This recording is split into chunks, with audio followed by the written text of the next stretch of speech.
This is your daily real estate syndication show. I'm your host, Whitney Sewell. Today, we've packed a number of shows together to give you some highlights. I know you're going to enjoy the show. Thank you for being with us today. Marketing is something that I have had to become good at. I would say I have a long ways to go, though, to say the least. There's so many different platforms, so many different things to think about. Well, our guest today has become an expert in one platform specifically, probably many platforms, but we're going to talk about one today where he has dominated, and I'm looking forward to this conversation. I get questions all the time about this specific thing, and I am not an expert, but Levi, welcome to the show. Thanks, Whitney. Thanks for having me. Yeah, honored to have you on. It's impressive what you've accomplished on YouTube and for your business, for your real estate business through this platform. I know our listeners, whether they're active or passive, are interested in learning more about this platform and how to use it best.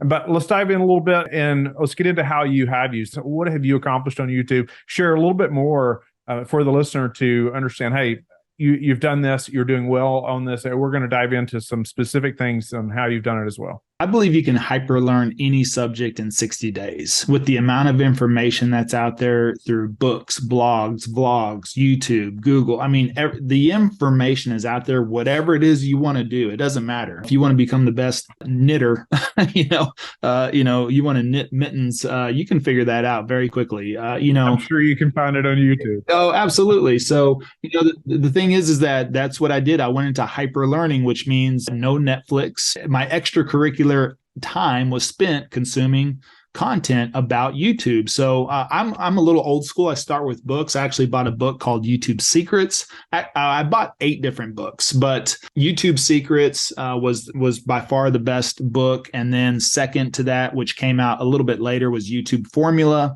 And then, of course, our book, Passive Prospecting, shameless plug, which will be out hopefully by next month. Passive Prospecting, I think that's going to be a real true blueprint on YouTube and how to implement that in your small business. So I start with books. Now, YouTube Secrets is the one that really kind of kickstarted for me whenever I realized YouTube was a search engine, because I started to understand the fundamentals and principles of the platform. So I think that's where you want to start if you want to get involved in social. You need to understand these platforms from a producer side versus a consumer side. And if you understand the back end and how they work, it makes it a lot easier to work with the platforms versus posting something and going, why did I not get any views? How come nobody's seeing my stuff? How come I'm not getting any traction? Well, there's a strategy to all of it. And so I bought the books, and the books led me to, YouTube. It led me to blogs. And then I started to find different creators that taught YouTube, Nick Nimmin, Dee Nimmin, Roberto Blake, Think Media, Sean Cannell, video influencers, Benji Travis, all these different people, Daryl Eves, who wrote YouTube Formula, they teach YouTube like nonstop on YouTube. And so I started to understand the fundamentals and principles of the platform. And then I said, how do I apply this to my business? How do I apply this to residential real estate? And so that's where I started to understand how to make content, create it. And so I just hyper learned over 60 days, consumed every single thing I could instead of watching Netflix, or anything else, or, taking that little time on Saturdays, watching YouTube videos, I'll just nonstop and making out a plan, actually building out a business plan too. The thing is that, if you treat YouTube like a hobby, it'll pay you like a hobby. If you treat it like a business, it can pay you like a business, but you need to develop a business plan with that. And so I had that all mapped out. Once I did all my research, I mapped out a business plan so I understood what I was going to be doing for the first 6 months of my channel. I didn't film one video and then wonder, okay, well, what do I do now? What's the next piece of content? I already had that mapped out. Now, was it perfect? No. Could I adjust some things? Yeah, absolutely. But I had a very good plan, a solid plan to at least give myself direction to get started on that. Help us to know some of those things that are in that plan. You talked about being mapped out for 6 months. I think just taking the time to do that could alleviate quite a bit of stress. Yeah. For someone, right? If all that's already been thought out, you're not having to think of that always on the spot or every day or whenever you're recording. Speak to some of the things you need to think through when you're mapping it out, for 6 months like that. It goes back to understanding how YouTube works. So publishing schedule, consistency, times of the day, what type of content, search-based versus browse or or suggested, all these types of the little intricacies of the platform. And so for me, it was, okay, what do I want to do? Plus also looking at the marketplace. When I started, there was really at the time only about 4 agents in Dallas, believe it or not. I mean, I couldn't believe that there was really only 4 agents that were consistent on YouTube. And the top one had 7,000 subscribers to my 0. And the number 2 had 5,000 subscribers to my 0. And the other 2 had like 4,000 each. And I thought, okay, well, what's different? How can I catch them, or how can I beat them? That was the question I looked at. And it was simple. Well, I noticed every single one of them published 1 video a week. Now they had a 2, 3, 4 year head start on me. But I thought, well, shoot, the only way I'm going to do that is to outwork them, is to publish either twice or 3 times as much. And I just decided I like to do things sooner rather than later. So I decided I'm going to publish 3 videos a week. I'm going to triple their output.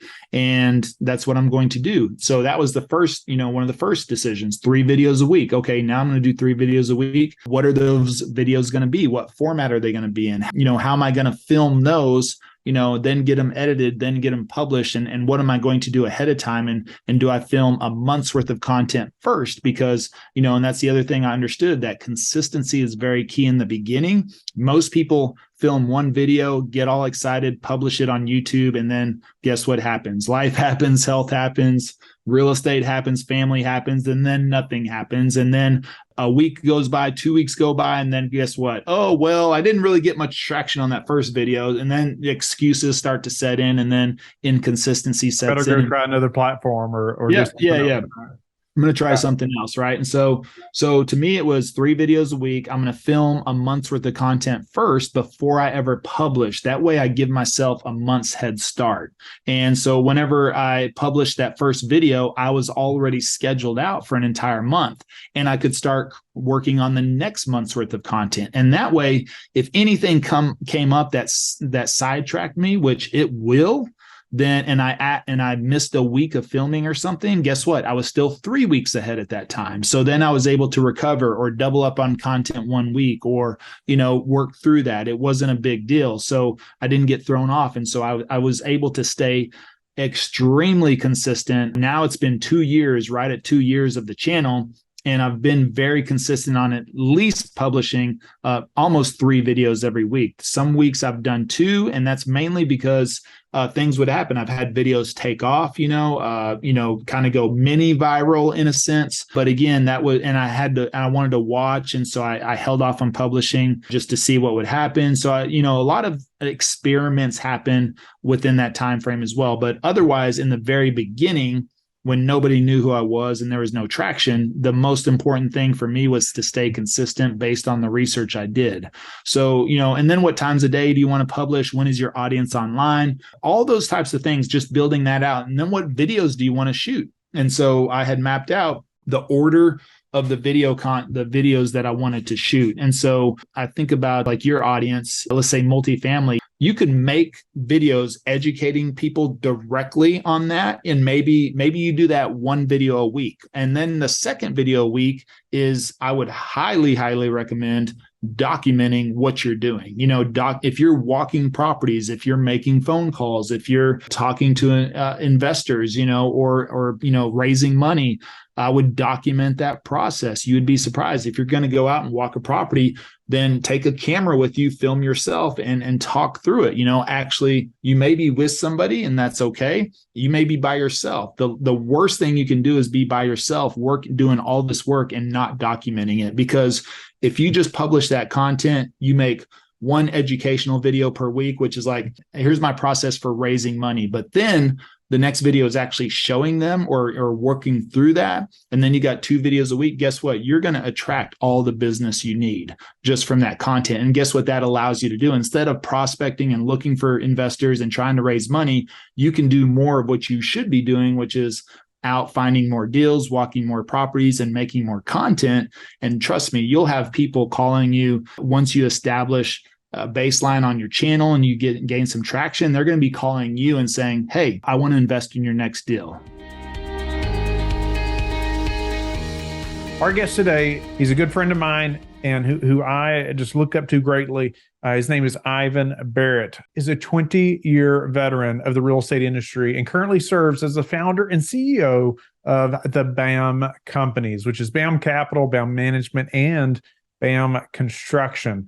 Since 2015, he has raised over $250 million in equity, acquired well over 5,900 units, and grown the BAM companies to best-in-class, four-time Inc. 5,000 private equity and management firms. Ivan focuses his time on equity finance acquisitions and company strategy. Today, we are going to talk about how he started as a management company in his bedroom, and then he has grown to 6,000 units. So I'll start with sort of where we are today, just for a little bit of a reference point and maybe some credibility with the audience. But today, the BAM companies, we're approaching about 140 full-time employees across management, construction, and then, of course, on the capital side, we do all that in-house. So we're vertically integrated. We're approaching almost $1 billion in transactions. Managing right now over 4,000 units. We've transacted well over 6,000. So we've sold some in the past few years. That represents, I think, close to 400 million of invested equity. We've returned, as of our most recent exit, I want to say about 180 million so far in total distributions to our investor list, which is now, roughly 1,000 individuals and families that invest alongside us. We don't go to big institutions. We democratize real estate for the individual investor. And that all started in 2010. I'd been in real estate for several years already, but that really started in 2010 when I decided to start a property management company in my spare bedroom, doing it all myself. Wow. Started by doing your own property management company. Yeah, a few duplexes under my belt and started that property management company that was my path to scale something. Wow. And why property management at that time? I know you mentioned a few duplexes, but what was the thought process there going into management specifically? I love that question. It's a great question, and I get it a lot, right? Like, why the heck would you want to start in property management dealing with the tenants and toilets? If you're new to the business out there, we don't call them tenants anymore. We call them residents, but tenants and toilets has got a better ring to it. So, we're coming out in 2008. I had been in real estate for years. And because of the market, I found myself like $250,000 in debt, which in my late 20s seemed like a giant hole, negative cash flow, not really sure what I wanted to do, trying to convince my wife at the time, my girlfriend, trying to convince her I'm a good catch, and really just lost. I had been privy to work for a great mentor. I'd worked on some really big, cool, big ego development deals, but that all came crashing down in 6, 7, 8. And I really had to soul search a lot and started reading books again. Back then I was reading Robert Kiyosaki. I was reading everything that Ken McElroy put out. He wrote a book, the ABCs of property management. I was reading or listening to Dave Lindahl's Apartment House Riches. It's like till those CDs broke, because I knew I wanted to do these big apartment deals, but all of a sudden, years have gone by and I've done nothing. And this saying sort of crept back in my head, something my dad would always say: the journey of 10,000 miles starts with the first step. And all of a sudden it dawned on me, I should replace that with units. The journey of 10,000 units starts with the next one, right? I had a duplex at the time. And so I started doing two things to scale the company. I first, and I'm going to talk about this at Joe Fairless's conference, and I've been working on a whole speech around how to grow a company, a real business. But I've realized that one of the secrets for me, this is my journey. Everybody's got a different one. But one of the secrets for me was I had to first do what I hate in order to one day get to do what I love. And so through some discussions with some valued friends, my brother gets a lot of credit here. He's a year younger than me, 10 times smarter, a little bit taller, but not quite as good looking. He's maybe 1% less good looking than me. And my father and some other close people. And I quickly realized that yes, I would hate doing the toilets and the tenants and leasing and figuring out maintenance and collecting rents and all these things that a solopreneur would do, but it would allow me to scale much faster than the other thing I was doing, which was buying small multifamilies with hard money and doing the BRRRR method before they even called it BRRRR, right? But I would buy, renovate, rent, refinance, and repeat. And I would look for the crappiest deals I could find in an area that I knew was coming up. The market was rising, right? So I would find these really distressed sellers or distressed deals, come in, buy them for pennies on the dollar, use hard money to renovate them and to capitalize my interest, which is a fancy way of saying make my interest payments while I perfected my value add strategy. But I couldn't do that fast enough, right? I would do a deal like that and say it's a 3-unit. I'll never forget buying that 3-unit. And once I got it rented up, well, I was still paying the hard money. I think my cash flow was maybe $300 a month, call it $100 per door. After I refinanced it, my cash flow jumped up quite a bit to maybe $600, $700, $800 a month in the beginning there on 3 units. But it took me a long time to find one of those deals, Whitney, and it took a lot of work by getting small management contracts, people that couldn't sell the house back in those days, out-of-state investors, which, spoiler alert, turned into some of my very first apartment investors when I started syndicating my own deals. By offering management services to them and working really hard, I could scale, a $100 contract here, a $200 contract there, a $400 management contract. I could scale much faster. And every month that money would come in. And that started building enough monthly revenue to where I could think about hiring people and reinvesting in the business and getting better systems and growing. And I had this idea that if I could figure that out on the small stuff first, that would aid me in the future when I started doing bigger deals. And so that's really how I stair-stepped into my business, was small deals for myself and other people, then start doing more of my own stuff. Where today, well, several years ago, we started firing those small-time management clients in order of the ones we liked the least. They were asked to find new management the first, right? And today, we've got such a great management team and a management culture and a machine that performs so well. We only deploy those resources on assets where we're the general partner or the sponsor or the one leading the charge, where we've got an invested interest in the upside as well. No longer do we do third-party management, as they call it. But that was my bridge to building a great company. Yeah, it reminds me of learning this idea or being introduced to this idea back then. The real key is action, no matter how small the step is, but daily. And finding these ways to have daily action in the right direction. Learned that, climbing mountains as a teenager, you don't look at the summit for very long. You might look at it every now and then, but once you know you're on the right mountain, it's all about putting one foot in front of the other. So I never did single family homes. I would manage them, but I never bought any. For me, it had to be at least 2 units. So I bought several more duplexes. Some were hard money. A guy that I still try to talk to as much as I can. I think he's up to 12 or 14,000 units. He seller financed a few small multifamilies to me because he was getting too busy to deal with the small stuff. And so he sold those to me, made me a great seller finance deal. Then, my first technical apartment deal was 6 units. I bought a 6-unit deal, right? 5 or more. I bought that off the bank. It was half occupied, a total mess. Bought that, got it all fixed up and running. Learned a lot of lessons on that deal. Then, my next, what I would call syndication light, would be I bought a 35-unit apartment project. In that, I had just one investor. He put up, I want to say, $150,000. I put in my real estate commission, and I convinced the seller to give me a carryback note for 10%. And that's how we closed the deal.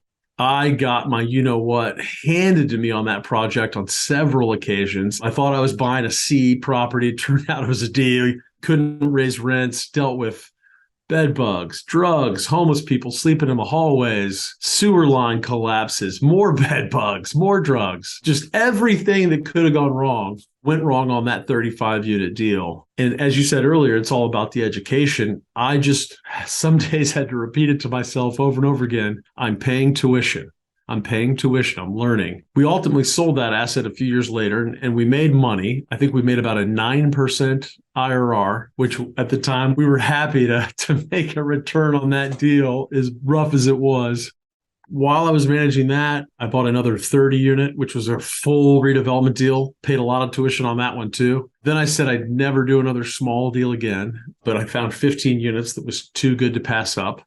And so each one of those first few deals, the 35, the 30, and the 15, those were all with one investor and basically an operating agreement. From there, I bought 60 units, and that was my first syndication where we had a PPM and we had multiple investors that were true limited members of that LLC, or limited partners, as we like to affectionately call them. And yeah, several of those investors were management clients, that are still with me and still invest with me today. They've since sold all their little dinky deals and invest in my apartment projects. And of course, they've made referrals over the years to more investors. And that was a great source of capital early on. I don't know if I've gone too far off your original question there. I wanted to ask even where you raised some of the money from and how you started meeting some of those investors. And that's interesting. Oh, yeah. Many of them were previous clients that you used to manage for. Yeah, millions and millions of dollars have come out of those clients that I managed for. It was a great way to showcase, hey, we're doing a good job on this duplex or these duplexes for you. Relationships. Yeah. And I'll never forget when I had the next deal after that was 110 units, and it was going to be HUD financed because I was still, ultra scared of 2008 and HUD. You could lock in your interest rate for 35 years, super low, lots of complexity in dealing with the HUD loan. And I had to raise $1 million, maybe $1.1 million in outside money to get that deal done. And I remember that for having to raise that first $1 million, I was so stressed, and it was the holiday season and I had to close this thing before the end of the year. And I was so stressed, Whitney, that I was getting like a rash, like around my eyes, like an irritation, just sleepless nights and just the stress of raising that first big check. But we got it done. We closed on that deal and got even more education and more learning, having on-site employees at a property, 5-6 days a week. And from there, kept going. Incredible. I want to ask you, you obviously a major stressful moment there to raise the first $1 million. Yeah. Back up to that 30-unit deal. I mean, you talked about how horrible this experience was. I almost feel like most of us have had it almost just had to happen that way, like early on, like let's get a horrible deal under your belt, I mean, I have a similar scenario with the 2 triplexes we purchased years ago. I mean, it was just like I say the apartments, that term, and my wife still just like cringes, Oh yeah. That time, it just like takes you back to that stressful time. But I wanted to ask you, during that horrible experience, all the bed bugs, all the homeless people sleeping, in there, you're having to deal with all that. Were you married? Yes. By this time I'm married. Yeah. Yeah. I mean, how married and probably sorry, go ahead. No, that was it. I just wonder, her input into this and how you all managed that. Was she still excited about this property management business and, or buying real estate? And how did you all navigate that together? By that time, she was pretty hands-off. She was still working, and she was definitely the breadwinner. Most of my capital was going, first to pay off all that debt that I racked up. And then I was just reinvesting in the business and trying to grow that. So, I was lucky to have a great partner who kept the lights on. But those early years were really tough. I mean, there's a lot of things that I learned the hard way going through that. I'll never forget qualifying for Entrepreneurs Organization, which was my first real entree into a mastermind sort of environment where you're trying to grow a business with other entrepreneurs in different industries, right? But you're trying to learn from each other. And I remember you had to have $1 million in revenue to qualify to get in there.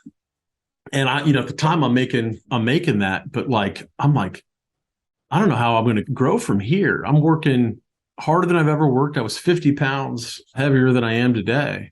And I couldn't work any harder. And at the same time, my marriage is, I would say, mediocre. And I'm not feeling like the most present dad. I've got little kids popping out. I think we had maybe 2. Now we're at 3. And so, I talk about this a lot with young entrepreneurs is what gets me here in a lot of cases won't get me to where I want to go next. And I've got to continually reinvent myself and change my focus and adapt if I want to scale a business, be happy, and have what I call these good grades in these other areas of my report card, faith, family, health, fun, business at the bottom, not by accident.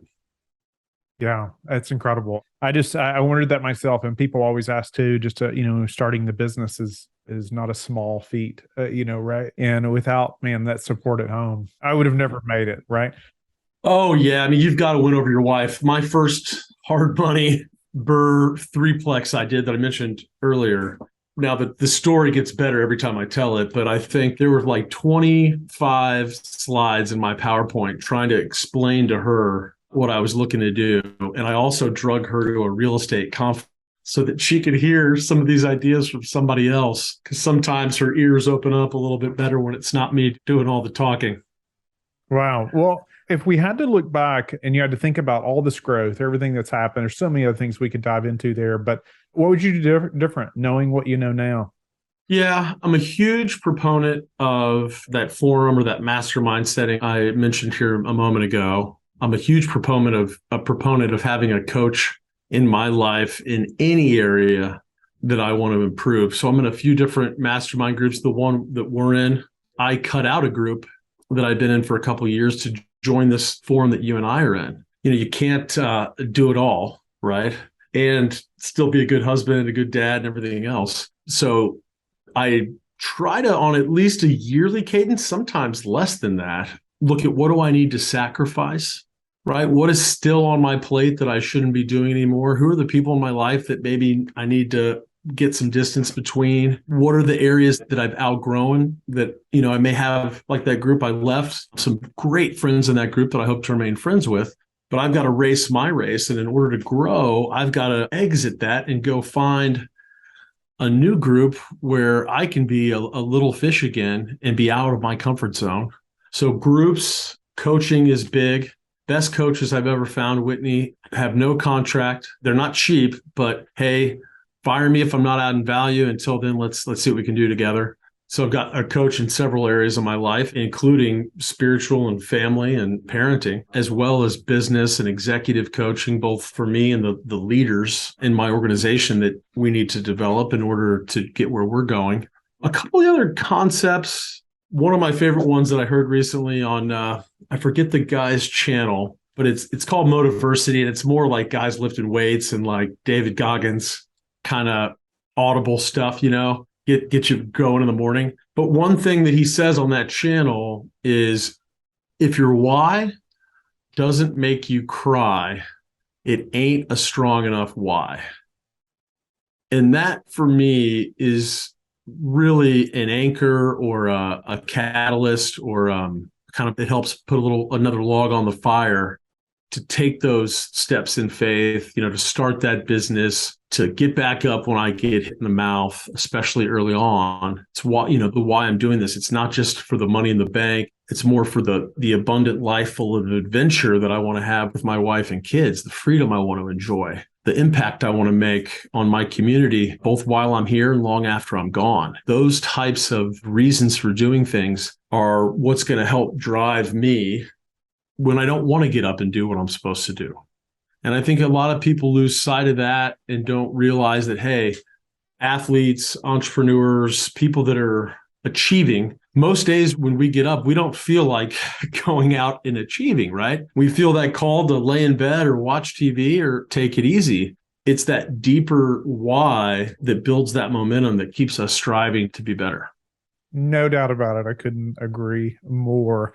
There's often days you don't feel like getting back out of the bed and going back to the office, or nights you feel like staying late. And it is something like that that's bigger than you that's going to keep you going. Thank you for being with us again today. I hope that you have learned a lot from the show. Don't forget to like and subscribe. I hope you're telling your friends about the Real Estate Syndication Show and how they can also build wealth in real estate. You can also go to lifebridgecapital.com and start investing today.